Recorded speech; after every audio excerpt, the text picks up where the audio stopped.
quando a gente fica por último para ministrar, fica assim uma sensação de esgotamento, já foi falando tudo, e os irmãos já foram aprofundados, mas eu confesso que, desta vez, ao ouvir cada uma das ministrações, ouvi todas, eu fui me encorajando para estar aqui nesse momento, né?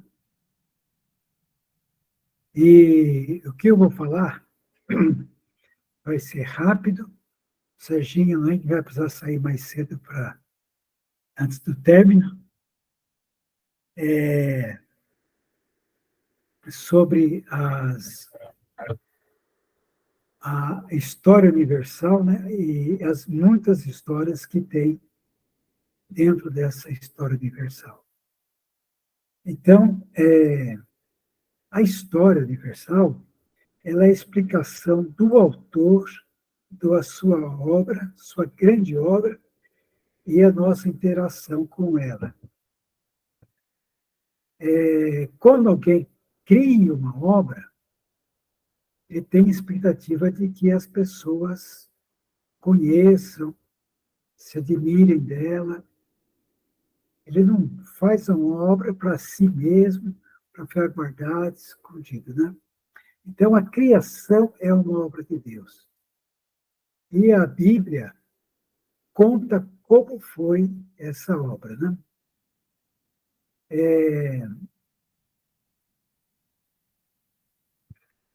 E ela tem duas abordagens, né? Então, a primeira é que ela conta a história total, universal, plena, né? De todos os aspectos. E a segunda é que ela mostra individualmente o que cada um pode interagir, pode fazer para entender essa obra.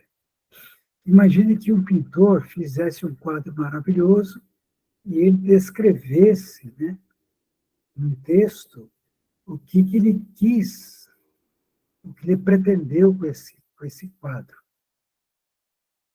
E só que essa obra que Deus fez, ele tem uma particularidade que ela é uma obra viva.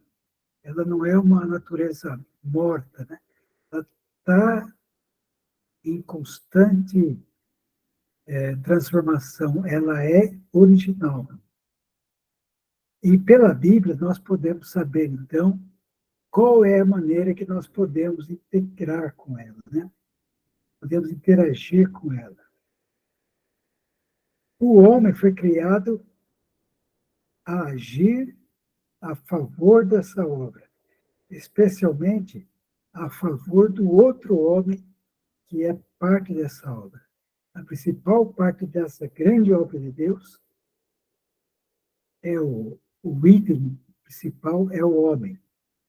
E todo homem, então, é instruído pela Bíblia como que ele pode agir conforme, de acordo, consoante com a obra do Criador e, ao mesmo tempo, cuidar do outro homem, que é o item principal dele, né?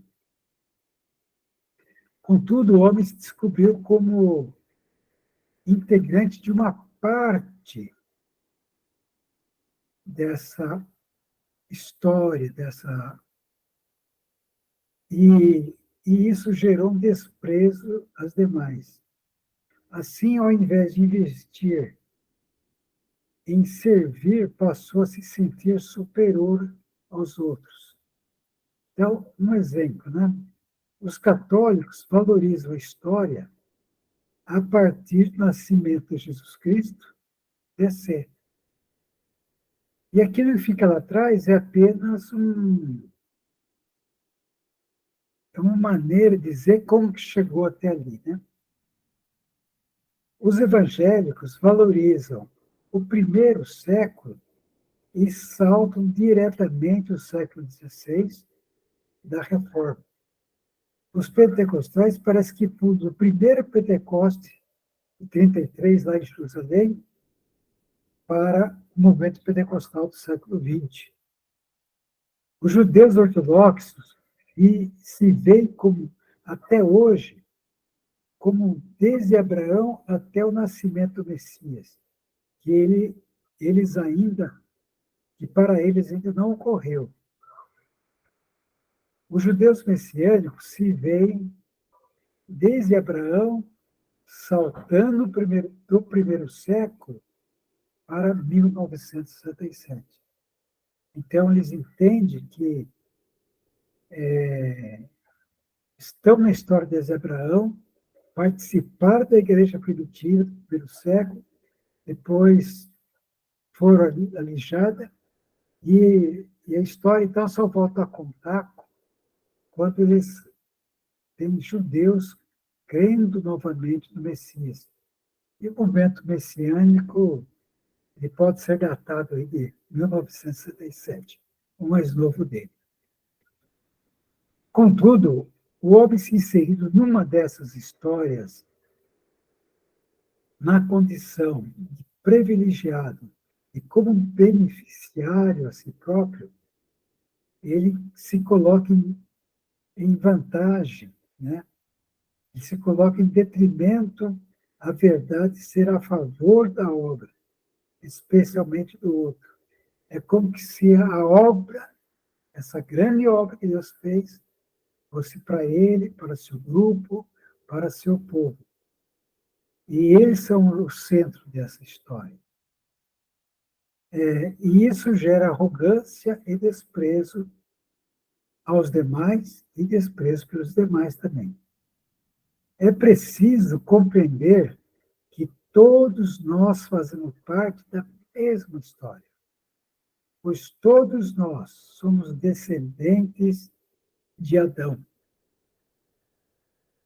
Assim como foi Abraão, descendente de Abraão, nós também somos descendentes de Adão, assim também somos nós descendentes de Adão. Nós somos descendentes de Noé, todos nós. E nós nos tornamos filhos de Abraão por crer como ele e cooperarmos com a história, especialmente com o outro, que era o que Abraão entendeu de seu chamado. Ele foi chamado para abençoar todas as famílias da terra. E Jesus fala que quando Abraão viu o seu dia, o dia do nascimento de Jesus, ele se alegrou, porque ali iria acontecer a bênção a todas as famílias da terra.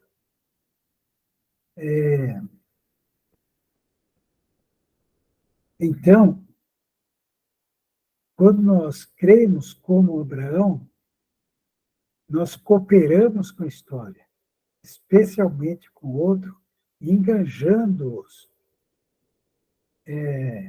nisso que Jesus ensinou e como seus seguidores devem crer, viver e anunciar. E só assim a maravilhosa obra se completará. Então, essa obra viva que Jesus começou com a criação, Deus começou a criação, ela continua em ação. Lá atrás, né, nós vemos que Adão e Eva conheceram Deus. Enoque teve conhecimento de Deus.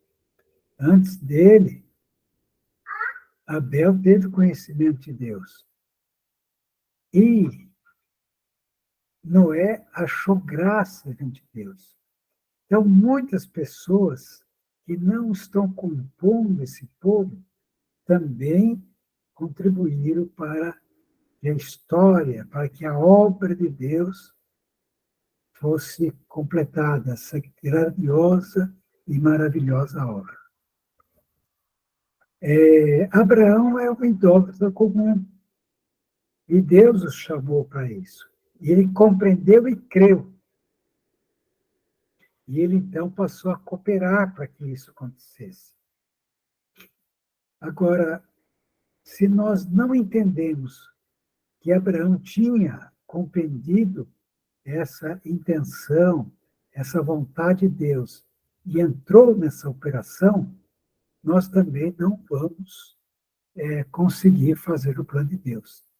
Se nós acharmos que somos quem somos, e somos o TJC2, e somos amigos dos judeus, e somos católicos, e somos evangélicos, e somos pentecostais, ou que somos judeus, e nós, isso não é o privilégio para nós não cooperamos com Deus. Porque nós somos chamados, somos escolhidos, sim.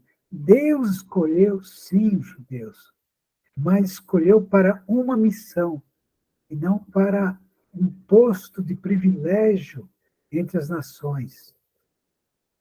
E se ele se colocasse a favor das outras nações, eles estariam cumprindo o papel deles no plano de Deus. Mas eles, num certo momento, trocaram esse povo escolhido, de missão de povo escolhido, para privilégio de povo escolhido. E o mais engraçado, que os que vieram depois, católicos, evangélicos e pentecostais, e até mesmo alguns judeus messiânicos, continuam sem entender que escolhidos para incluir outros, escolhido para abençoar outros, e não escolhidos só para ser abençoados, para ser privilegiados. Né? Então, Jesus veio fazer a grande esclarecimento, né? Ele veio ensinar por que nós somos escolhidos. E se nós cremos em Jesus, nós vamos entender que somos escolhidos, sim, para não para ser salvo, para ir para o céu, coisa do tipo. Isso é uma consequência. Mas somos escolhidos para trabalhar, para participar dessa grandiosa, maravilhosa obra-prima de Deus. E o caminho para entrar nisso é crer em Jesus e seguir Jesus, anunciar Jesus e viver como Jesus. Não é se apropriar de Jesus para si, mas é segui-lo. Então, gente, era isso só, tá? Deus abençoe.